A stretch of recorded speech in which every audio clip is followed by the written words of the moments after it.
আল্লাহ তাআলার রাস্তায় নিজেদের জান এবং মালের বিনিময়ে আল্লাহর রাস্তায় জিহাদ করাকে তারা অপছন্দ করেছে। আল্লাহর রাসূল সাল্লাল্লাহু আলাইহি ওয়াসাল্লামের সাথে জিহাদে যাবে এটাকে তারা অপছন্দ করেছে। তারা কি বলে? ওয়াকালু লা তানফিরু ফিল হার। তারা যুক্তি পেশ করে বলে থাকে, ওই দিন তারা বলেছিল তোমরা জিহাদে এখন বের হইও না, কারণ এখন অত্যন্ত গরম, উত্তপ্ত গরম, এই গরমের ভিতরে তোমরা জিহাদে বের হইও না। আল্লাহ তাআলা তাদের জবাব রসুলকে শিখায়া দিয়ে বলেন, হে রসুল আপনি তাদেরকে বলে দেন, কুল নারু জাহান্নামা আশাদ্দু হাররা। জাহান্নামের আগুনের উত্তপ্ত এর চাইতেও প্রচণ্ডতম, জাহান্নামের আগুন এর চাইতেও ভয়াবহ। সুতরাং এই দুনিয়ার আগুনের ভয় তুমি করতে বলো না।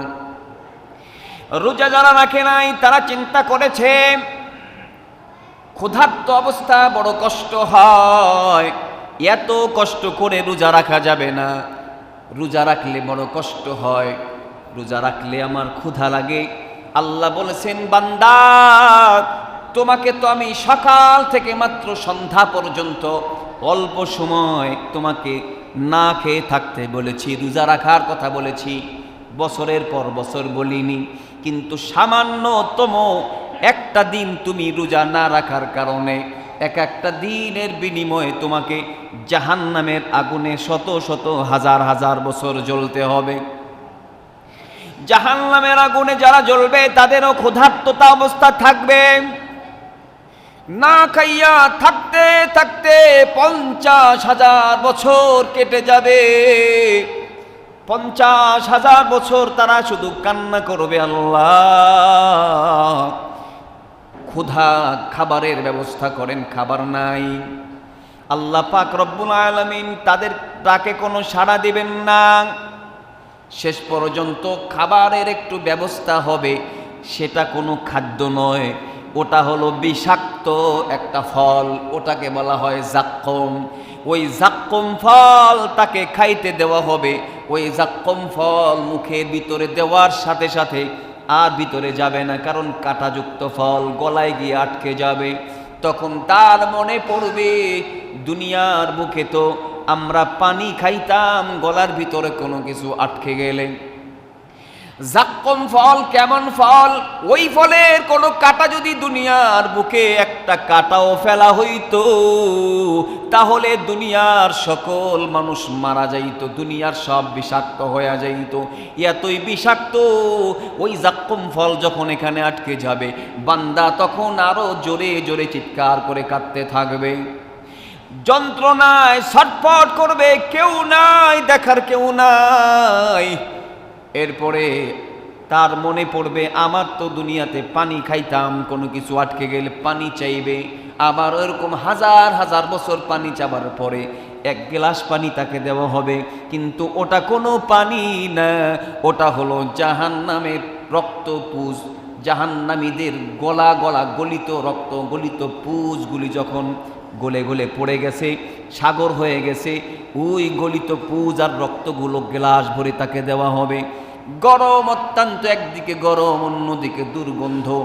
গরম আর দুর্গন্ধযুক্ত ওই এক গিলাস পানি যখন গালের ভিতরে দিবে, দেওয়ার সাথে সাথে তার ভিতরে তো আর যাবে না, অল্প অল্প করে অল্প একটু ভিতরে যাবে, অল্প অল্প করে যতটুকুই ভিতরে যাবে, ওই রক্ত আর পুঁজ, গরম রক্ত আর গরম পুঁজ যখনই পেটের ভিতরে যাবে, পেটের নাড়ি ভুঁড়ি পায়খানার রাস্তা দিয়ে গলে গলে বের হইয়া যাবে।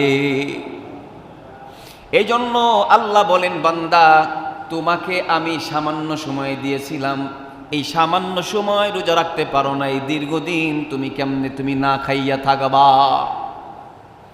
আজকের দিন ভেদাভেদ ভুলে যাওয়ার দিন। অনেকে বলেন, অনেকে লেখেন, পত্রপত্রিকায় বিভিন্ন স্থানে বই পুস্তকে আমরা লেখা দেখতে পাই, আজকের দিন হলো ভেদাভেদ ভুলে যাওয়ার দিন, হৃদয়ের সাথে হৃদয়ের একাত্মতা প্রকাশ করার দিন। মূলত আজকে হৃদয়ের সাথে হৃদয়ের একাত্মতা প্রকাশ করা, ভেদাভেদ ভুলে যাওয়ার দিন আজকের দিন নয়, বরং মুসলমানের ভেদাভেদের কোনো দিন নাই। মুসলমানের ভেদাভেদের কোনো দিন নাই, ইসলামে কোনো ভেদাভেদ নাই। সুতরাং আজকের দিন কেন ভেদাভেদ ভুলে যাওয়ার দিন হবে? এটা তো বেঈমানদের, বিধর্মীদের হতে পারে। রাজা এবং প্রজা একসঙ্গে নামাজ পড়ার যে সিস্টেম, এটা মুসলমানদের মধ্যে সর্বদিন, প্রতিদিন, ঈদের আগের দিনও, ঈদের পরের দিনও রাজা আর বাদশার মাঝে, রাজা আর প্রজার মাঝে কোনো ভেদাভেদ নেই ইসলামে। কথা ঠিক না বে ঠিক? সুতরাং আজকের দিন ভেদাভেদ ভুলে যাওয়ার দিন নয়, বরং ইসলাম তো বলেছে তুমি অমর, অর্ধজাহানের বাদশাহ, তুমি আবু বকর, আমিরুল মুমিনিন, তুমি উসমান, তুমি আলী, অথবা তুমি যে কোনো কেউ বাদশাহ হয়েছো। বিশ্বনবীও তিনিও তো বাদশাহ ছিলেন, তিনিও তো রাজা ছিলেন, প্রধানমন্ত্রী ছিলেন, তিনিও গরিব, আর তার মাঝে কোনো ভেদাভেদ ছিল না। আল্লাহর রসুল যখন রাস্তা দিয়ে হেঁটে যাইতেন, সাহাবা একরাম সাথে যখন থাকতেন, বুঝা যাইত না কে রাজা আর কে প্রজা, বুঝার কোনো কায়দা নাই। ভেদাভেদ তো কোনো দিনও মুসলমানের মধ্যে থাকবে না, বরং মুসলমান সবসময় একে অপরের জন্য শান্তিকামী হবে, সব সময় একে অপরের সঙ্গে নম্রতায় থাকবে, একে অপরকে ভালোবাসা নিয়ে থাকবে, একে অপরের জন্য জীবন পর্যন্ত দেবে। কেউ কাউকে কটূক্তি করবে না, কেউ কাউকে গালি দিবে না। সব সময় তো এমন বন্ধন মুসলমানের শিক্ষা ইসলামে দেওয়া আছে। সুতরাং এমন ভুল বক্তব্য, ভুল কথা প্রচার করাও যাবে না, বোঝার চেষ্টাও করা যাবে না, বরং নিয়ত করতে হবে আমাদের চরিত্রের ভিতরে যেন এই গুণটা চলে আসে। কোন গুণ? চরিত্রের ভিতরে এমন একটা গুণ, এটা এমন একটা গুণ, এই গুণ যদি কারো ভিতরে থাকে, এই চরিত্র সুন্দর যদি হয়, তার অসংখ্য গুনাহ, সে গুনাহ থেকে মুক্ত থাকতে পারে। নম্রতাভাবে থাকা, একে অপরের সঙ্গে মিলেমিশে থাকা, কাউকে ভেদাভেদ মনে না করা, কাউকে উঁচু আর কাউকে নিচু না ভাবা, এভাবে যদি কোনো মুসলমান চলে, আল্লাহর রাসূল সাল্লাল্লাহু আলাইহি ওয়াসাল্লাম আখলাকের ব্যাপারে এমন কথা বলেছেন, কারো যদি উত্তম আখলাক থাকে, কিয়ামতের ময়দানে উত্তম আখলাকের চাইতে বড় কোনো পুরস্কার অন্য কোনো আমলের বিনিময়ে আল্লাহ তাআলা দিবেন না। সুবহানাল্লাহ। এরপরে আজকের এই দিন ওদের জন্য আফসোস, যে সমস্ত মানুষগুলো রমজানের রোজা পাইল কিন্তু রোজা রাখতে পারল না। বড় আফসোস, তারা রোজা না রাখার জন্য তাদের আমল নামায় কোনো কিছু জমা হয় নাই। দুই দল মানুষ, এক দল মানুষের তাদেরও সময় চলে গেছে, তাদেরও সময় চলে গেছে। যে রোজা রাখে নাই তারও সময় বের হয়ে গেছে, যে রোজা রেখেছে তারও সময় বের হয়ে গেছে। কিন্তু একদল মানুষের আমল নামায় সওয়াব লিপিবদ্ধ হয়ে গেছে, জমা হয়ে গেছে। আর একদল মানুষের আমল নামায় কোনো নেকি নাই, সওয়াব নাই। ও আল্লাহর বান্দা, দুনিয়ার বুকে টাকা ছাড়া মানুষ যেমন চলতে পারে না, এই দুনিয়ার বুকে মানুষ অর্থ ছাড়া কোথাও চলতে পারে না। কেউ যদি অসুস্থ হয়, অর্থের বড় প্রয়োজন হয়, খাবারের প্রয়োজন হলে টাকার প্রয়োজন হয়। কেউ যদি বাড়ি করতে চায়, টাকার বড় প্রয়োজন হয়। কিয়ামতের ময়দানে কেউ যখন আপন থাকবে না, ওই দিন নেকির বড় প্রয়োজন হয়ে যাবে, নেকির বড় দরকার হবে।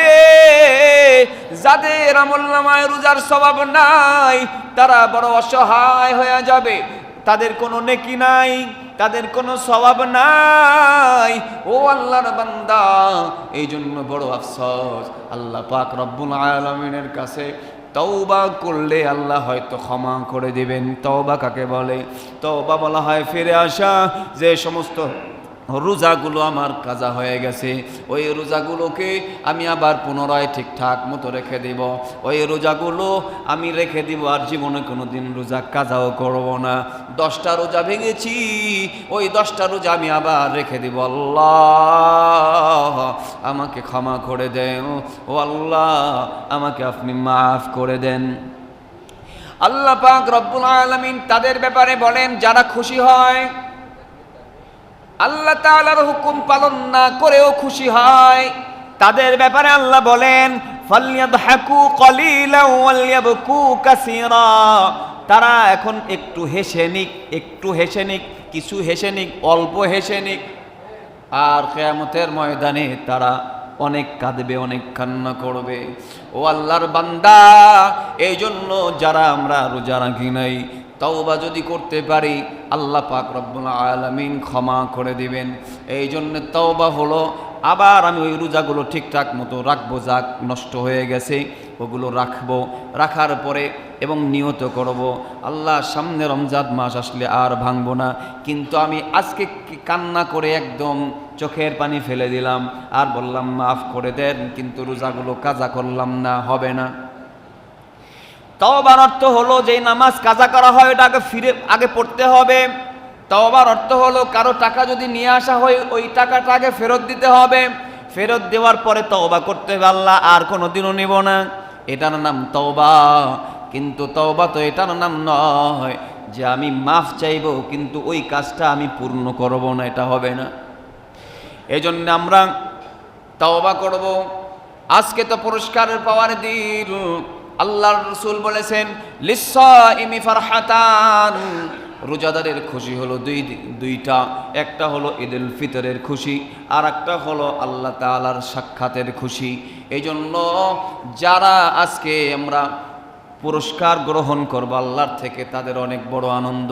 এই আনন্দটাও আবার প্রকাশ করা হইতেছে ইবাদতের মাধ্যমে।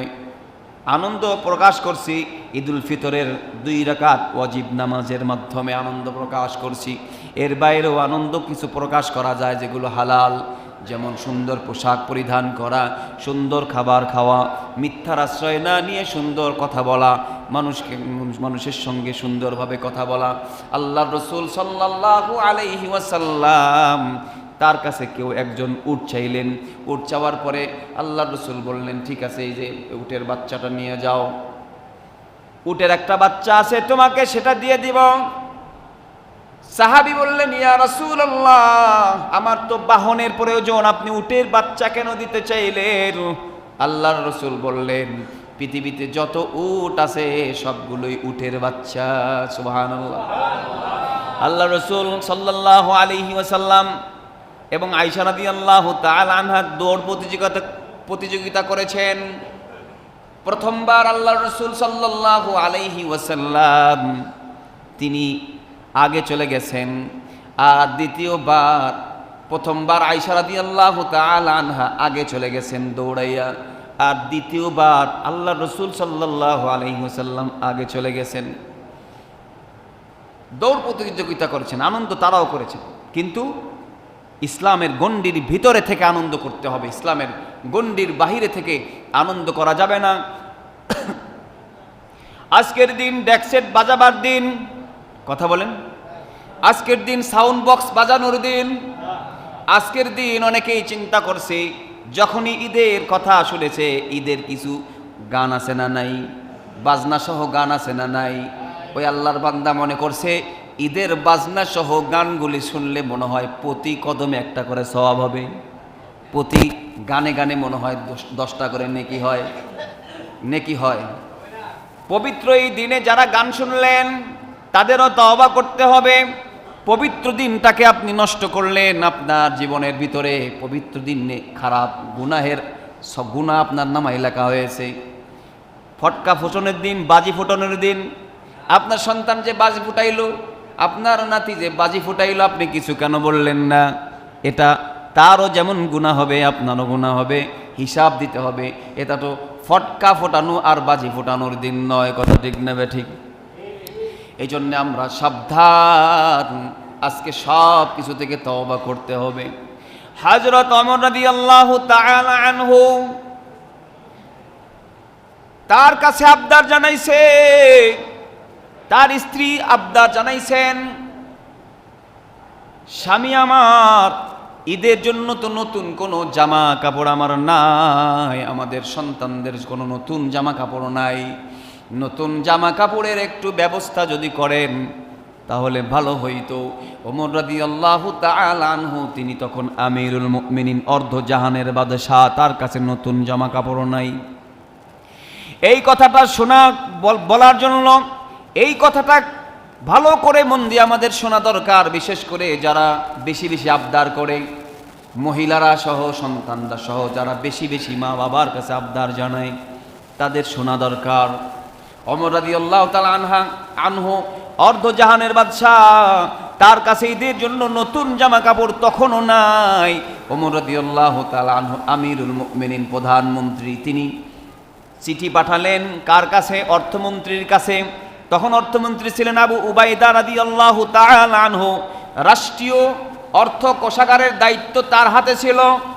আবু উবাইদার কাছে চিঠি পাঠাইলেন, চিঠিতে লিখলেন, আমাকে কি অগ্রিম 1 মাসের বেতন দেওয়া যায় নাকি?